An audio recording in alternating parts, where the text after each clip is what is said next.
Di ba rin ang kanila? So kung humingi kami sa inyo idea, ano bang pinakamagandang halimbawa? Kasi sa amin, mukhang tato. Parang pinanggaan nila dun sa kunyada. Sabi ngayon medyo ano sila eh, kumbaga nilaga na rin ngayon, buwan matik. Kasi binanggayan lagi yung sa'yo. Kunyada binanggayan. Ano kaya yung Anong pinakaganda? lahat na Hindi kasi ako makakapagbigay ng ano eh, dahil wala akong hearts.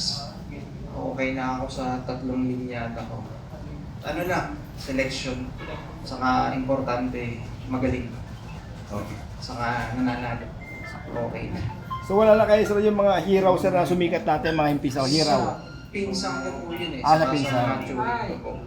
Wala po. Pag sinabi kasi na hero, mahimpisaw, sikat po yun nung mga way back, bago mag-pandemic. Oh, 26